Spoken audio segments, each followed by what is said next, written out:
Greetings to all present here. Welcome to Kumari Anviyal Penavar Young Scientist Program 2025 to 2026. Today we are going to dive into a simple conversation. The topic is human behavior. Now let's dive into it.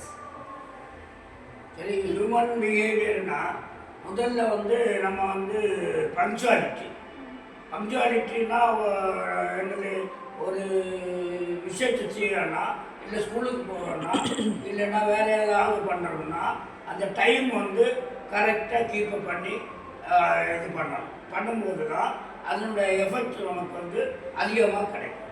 ரெண்டாவது பிஹேவியருங்கிறது ரெண்டு type behaviour உண்டு. ஒன்று character, இன்னொன்று habit. ஹேபிட்டுங்கிறது நமக்கு சுயமாக நம்ம பிறக்கும் போதே வரக்கூடியது ஹேபிட். கேரக்டருங்கிறது இடையில சேரும். நம்ம ஒரு தொழில் செய்கிறோம்னா அதனுடைய கேரக்டர் எந்த நல்லதாக இருக்கா கெட்டதாக இருக்கிறா என்கிறத மாற்றி இருக்கேன். அதை ஹேபிட்டை மாற்ற முடியாது. அதனால் ஹேபிட்டு ரொம்ப முக்கியம். நமக்கு பிஹேவியரில் ஹேபிட்டுங்கிறது நம்ம நல்லபடியாக வாழ்ந்து நல்ல பேரண்ட்ஸு சொல்கிறதை கேட்டு மற்றவங்க எல்லாம் சொல்கிறதை கேட்டு அந்த ஹேபிட் நமக்கு மனசில் பதிஞ்சுன்னு சொன்னால் நம்முடைய படிப்பு மற்றுள்ள சொசைட்டியில் உள்ள மரியாதை மதிப்பு எல்லாம் நமக்கு தானே வரும். நம்ம யார்கிட்டையும் கேட்டு வாங்க வேண்டிய அவசியமே கிடையாது. நம்ம யாரையும் பழி சொல்லவோ யார்கிட்டையும் பொறாமை பண்ணவோ ஒன்றும் கிடையாது. நம்ம வேலையை பார்க்கணும், நம்ம நல்லா படிக்கணும், மற்றவங்கள்ட்ட அன்பாக இருக்கணும், பேரண்ட்ஸ் சொல்கிறதை கேட்கணும், டீச்சர்ஸ் சொல்கிறதை கேட்கணும். இந்த மாதிரி இருந்தோம்னா நமக்கு எதுவுமே பிரச்சனையே இல்லாமல் வாழலாம். இதுல இருந்து எனக்கு என்ன புரிஞ்சிச்சுன்னா லைக் அங்கே சொன்ன மாதிரி கேரக்டர் ஹேபிட்டை பற்றி புரிஞ்சிச்சு. அதோட நம்ம பேரண்ட்ஸுக்கு கீழ்ப்படியணும், அதோட நம்ம சொசைட்டியில் எப்படி வாழணும், ஒரு ஸ்டூடெண்ட்டாக நம்ம எப்படி வாழணும், அதெல்லாம் நம்ம இதில் இருந்து கற்றுக்கிட்டோம். இப்போ அக்கா சொல்லுங்க. நம்ம ஒரு கேரக்டருங்கிறது நம்ம ஒரு பாசிட்டிவிட்டியிலேருந்து நம்ம பில்ட் பண்ணலாம். அந்த பாசிட்டிவிட்டிங்கிறது நம்ம டெய்லி நம்ம லைஃப்பில் கண்டிப்பாக இருக்கணும். நம்ம நம்ம ஒரு ப்ரேயர் பண்ணுறோன்னா ப்ரேயரில் கண்டிப்பாக நமக்கு ஒரு பாசிட்டிவிட்டி கிடைக்கும். ப்ரேயர்னால் நம்ம காடுகிட்ட பேசும்போதும் காடு கூட இருக்கும்போதும் அந்த பாசிட்டிவிட்டி நமக்கு எப்போவுமே நம்ம கூட இருக்கும். அதனால டெய்லி நம்ம மார்னிங் அண்ட் ஈவினிங் ப்ரேயர் பண்ணணும், காட்கிட்ட பேசணும். ரொம்ப பாசிட்டிவாக மற்றவங்ககிட்ட பழகுறதுமே எந்த ஒரு நெகட்டிவ் தாட்டும் இல்லாமல், எந்த ஒரு மற்றவங்க பேசுகிறது இப்படி பேசிட்டாங்களே இப்படி இருக்கிறாங்க அப்படி இருக்கிறாங்க நம்ம எந்த ஒரு தாட்டும் இல்லாமல் அவங்க எல்லாத்தையுமே நம்ம பாசிட்டிவாக எடுத்துக்கிட்டோம்னா நம்ம லைஃப்பில் கண்டிப்பாக ஒரு நல்ல ஒரு இதுக்கு போகும். ஒரு ஸ்டூடெண்ட்டாக இருந்தாலும் சரி, ஆஃப்டர் அவங்க ஒரு ஒர்க் பண்ணுறவங்களா இருந்தாலும் சரி, நம்ம ஒரு பாசிட்டிவிட்டி நம்மக்கிட்ட கண்டிப்பாக இருக்கணும். கண்டிப்பாக எல்லாரும் ப்ரேயர் பண்ணுங்கள், கடவுள் கூட கண்டிப்பாக இருக்கணும். இதுல இருந்து நம்ம கடவுள் பக்தியை பற்றி இந்த அக்கா சொன்னாங்க. இதுல இருந்து நம்ம ஒரு பாசிட்டிவ் தாட்டோட இருக்கணும். நம்ம நெகட்டிவ் தாட்ஸ் எல்லாமே நம்ம ரிமூவ் பண்ணிட்டு எப்போதுமே நம்ம மைண்ட் ஃபுல்லாக ஒரு ப்ளஷர் ஃபீலிங்கோட நம்ம இருக்கணும். அதோட நம்ம மற்றவங்களை பார்த்து எந்த குறையுமே நம்மளை பற்றியுமே குறை சொல்லாமல் நம்ம இருக்கணும் அப்படின்னு நம்ம புரிஞ்சுக்கணும். என்ன அக்கா சார்? ஹியூமன் பிஹேவியரில் ஒரு பார்த்து தான் விருந்தோம்பல்.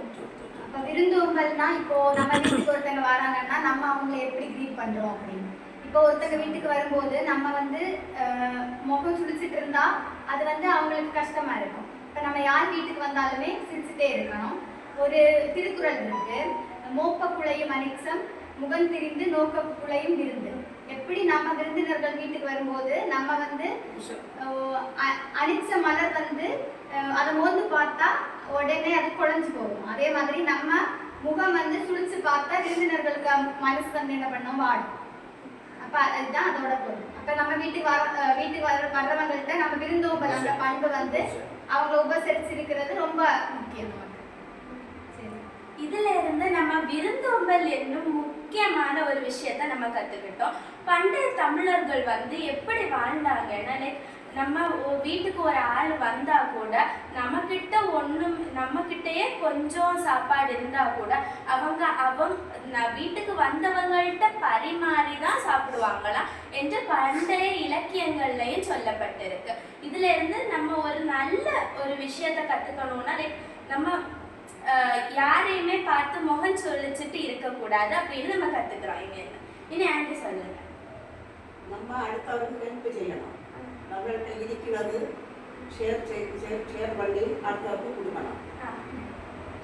ஷேரிங் என்று நம்ம அந்த பண்பை வந்து நம்ம இங்க இருந்து நம்ம எடுத்துக்கணும். நம்ம அதோட ஹானஸ்டா எனக்கு இருக்க ஒரு லைக் எனக்கும் ஒரு கருத்து இருக்கு.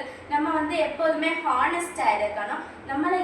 நம்ம எப்போதுமே பொய் சொல்லவே கூடாது. ஏன்னா பொய் நம்மளை வாழவே விடாது. இதுல இருந்து இந்த கான்வர்சேஷன்ல இருந்து நம்மளுக்கு நிறைய ஒரு நல்ல விஷயங்கள் கத்துக்கிட்டோம். Like punctuality, discipline. ஒரு டிக்ளரேஷன் தரேன். என்னன்னா இப்ப எல்லாரும் பேசு. நான் கடைசியா என்ன சொல்ல வரேன்னா, இவங்க பேசின இதுல இருந்து நீ புரிஞ்சுக்கிட்டது என்ன? டிசிப்ளின், பஞ்சுவாலிட்டி, அதோட நம்ம ஹானஸ்டா இருக்கணும், நம்ம கேரக்டரும் ஹேபிட்டுமே நல்லா இருக்கணும், கடவுள் நம்பிக்கை இருக்கணும், அதோட நம்ம விருந்தோம்பல் அந்த பண்பை நம்ம வளர்த்திக்கணும். யார் வந்தாலுமே முகம் சுளிக்க கூடாது. ஆண்டி சொன்ன மாதிரி நம்ம எப்போதுமே லைக் நம்மக்கிட்ட இருக்கிறதுமே நம்மக்கிட்டே கொஞ்சம் இருந்தாலுமே மொத்தமும் கொடுக்கலனாலும் கொஞ்சமாவது அவங்களுக்கு இல்லாதவர்களுக்கு கொடுத்து நம்ம உதவணும் என்ற நல்ல ஒரு இவ்வளவு நல்ல பண்புகளை நான் இந்த கான்வர்சேஷன்ல பெற்றுக்கொண்டேன். இவ்வளவு நீ இது பண்ணுவேன்னு சொன்னா இந்த சொசைட்டில ஒரு பெரிய மரியாதையோட நீ சின்ன பிள்ளையா இருந்தாலும் 4 பேர் மதிக்கத்தக்க அளவுக்கு நீ வாழலாம். இது கடவுள் வந்து அதுக்கு உனக்கு ஆசீர்வாதம் தருவார். நான் இந்த சொசைட்டிக்குமே இந்த வீடியோ மூலமா எல்லா யங் சயின்டிஸ்டுக்குமே என்ன சொல்ல வரேன்னா, இந்த மாதிரி நல்ல பண்புகளை உங்க மைண்டுக்குள்ளேயுமே ஒரு பாசிட்டிவ் தாட்டோட நெகட்டிவ் தாட் இல்லாம உங்க மைண்ட்லயுமே நீங்க இவ்வளோ ஹானஸ்ட், டிசிப்ளின், பஞ்சுவாலிட்டி, அதோட ஸ்டடீஸ்லயுமே குட்டா இருந்தீங்கன்னா சொசைட்டி உங்களை ஒரு கிரேட் பர்சனா மதிக்கும். அதோட நான் இந்த கான்வர்சேஷன் எல்லாம் பண்றதுக்கு ஆப்பர்ச்சுனிட்டி தந்த குமரி அறிவியல் பேரவைக்கு என்னோட மனமார்ந்த நன்றிகளை தெரிவித்துக் கொண்டு அதனுடைய ஒருங்கிணைப்பாளர் முள்ளஞ்சேரி வேலையன் ஐயாவுக்கும் எனது மனமார்ந்த நன்றிகளை தெரிவித்துக் கொள்கிறேன்.